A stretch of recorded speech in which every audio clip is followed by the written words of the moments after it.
안녕하십니까. 라비앙 성형외과 원장 변진환입니다. 오늘은 코 성형 첫 수술에서 가장 문의가 많은 우리나라 사람들의 복코 교정에 대해서 다뤄보겠습니다. 우선 복코라는 것은 코가 크면은 복이 들어온다라는 속설로 인해서 생기게 된 명칭이며, 다른 말로는 주먹코, 그리고 좀 더 정확한 표현으로는 코끝이 크고 뭉툭한 코를 정의할 수가 있겠습니다. 적당한 복코는 좀 귀엽고 동안스러운 이미지를 주는 데 도움이 줄 수 있겠지만, 대부분의 복코에서는 답답해 보이고 좀 세련되지 못한 이미지를 심어주는 것이 사실입니다. 사실 오늘 제가 가장 하고 싶은 얘기인데요. 우리가 이제 교과서적으로 분류하는 그러한 복코의 원인과 실제 진료실에서 만나게 되는, 특히 우리나라 사람들의 복코의 원인은 다소 괴리가 있습니다. 교과서적으로 복코의 원인은 크게 코끝에 이제 날개 연골이라고 불리는 연골이 넓고 크게 발달해서 생기는 경우와, 그리고 연부 조직이 두툼하게 발달해서 코끝이 두꺼워 보이는 두 가지 경우로 나뉘게 됩니다.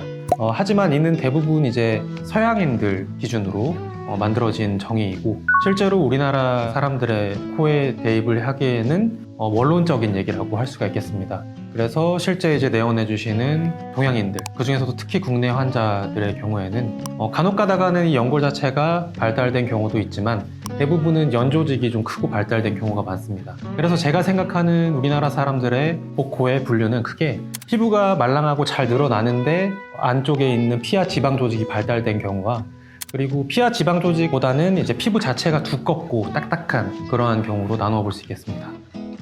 우선 첫 번째로, 피부는 말랑하고 이제 잘 늘어나는데 안쪽에 피하 지방이 발달된 경우에는 비교적 교정이 좀 쉬운 편입니다. 코끝에 지방 조직만 효과적으로 잘 제거해주고, 그리고 코끝에 지지대를 세워서 오똑하게만 높여주면은 비교적 전후 결과가 굉장히 드라마틱하게 좋게 나오는 경우이고, 그래서 이제 복코 교정의 전후 사진으로도 많이 쓰이는 케이스입니다. 하지만 애석하게도 이제 두 번째, 코끝의 피부가 두껍고 단단하고 피지 분비가 많은, 소위 말하는 여드름성 피부를 가진 경우가 우리나라 사람들의 복코에서 굉장히 많은 비중을 차지하고 있는데요. 이러한 경우에는 굉장히 좀 교정이 까다롭습니다.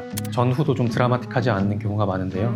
저 같은 경우에는 이런 경우에는 안쪽에 이제 피하 지방 조직과 스마스 조직을 제거하고, 피부는 최대한 보존을 하면서 늑연골 지지대로 이제 튼튼하게 세워서 이 지지대가 피부를 밀어내는 장력을 이용해서 코끝에 팽팽하게 모양을 내주려고 노력을 하는 편입니다.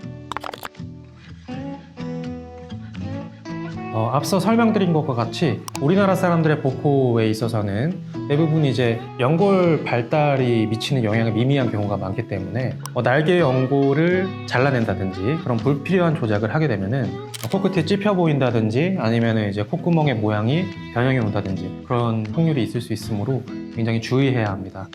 그리고 이제 연부 조직을 다룰 때에도 스마스층이나 피하지방층을 제거하고 나서 좀 과한 욕심으로 코의 이제 외측 부분의 연부 조직까지 좀 얇게 해주기 위해서 제거를 하는 경우에는 마찬가지로 자칫 코가 찝혀 보일 수 있기 때문에 주의를 요합니다.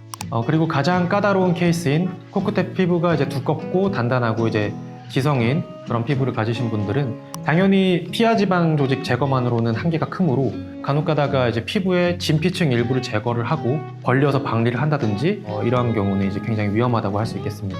이렇게 수술을 하게 되면 이제 신생 혈관의 유입이 제한이 돼서 코끝의 색깔이 변화를 했던 게 돌아오지 않는다든지, 더 심한 경우에는 괴사가 되거나 피부가 천공되는 위험까지도 발생할 수가 있습니다.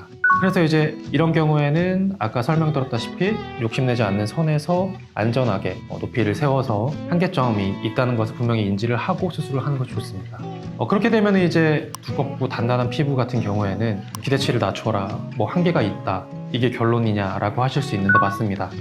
저는 개인적으로 이제 성형수술이라는 것이 빈 도화지에 이제 누구나 똑같이 그림을 그려서 무에서 유를 창조해서 똑같은 결과를 도출해내는 그런 작업이 아니라 서로 제각기 다른 바탕에서 개개인의 특색마다 더딥히기도 하고 보완하기도 해서 개인마다 존재하는 한계점에 맞춰서 그 한계 내에서 최선을 다하는 작업에 가깝다고 생각을 합니다.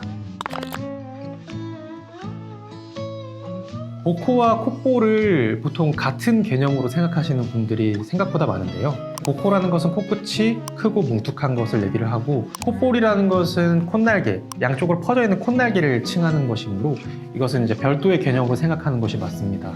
이제 코끝이 이제 복코가 있으면서 콧날개도 퍼져 있는 경우에는 코골 축소를 같이 하는 경우가 도움이 되겠지만 하지만 많은 경우에서 복코를 교정하기 위해서 지지대로 코끝을 세우면은 콧날개는 자연스럽게 모여드는 경우들도 많으므로 이러한 경우에는 콧볼 축소가 별도로 필요 없는 경우도 많습니다. 이에 대한 대답은 뭐 당연하게도 그럴 수도 있고 아닌 경우도 있다입니다.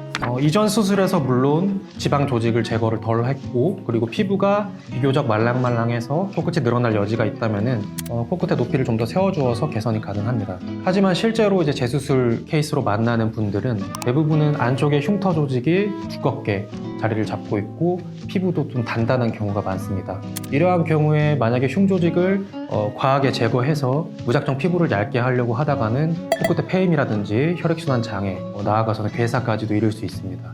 그래서 흉터 조직은 최소한으로 조심스럽게 제거를 하고 그리고 지지대로 피부를 밀어내서 그 텐션으로 모양을 만들어 주되 피부에 너무 무리가 가지 않는 선에서 목표를 잡아주는 것이 좋습니다.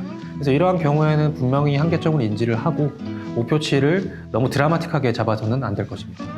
오늘은 우리나라 사람의 복코 교정에 대해서 다루어 보았는데요. 더 궁금하신 점이 있으시다면 댓글을 달아주시거나 내원해 주시면 감사하겠습니다.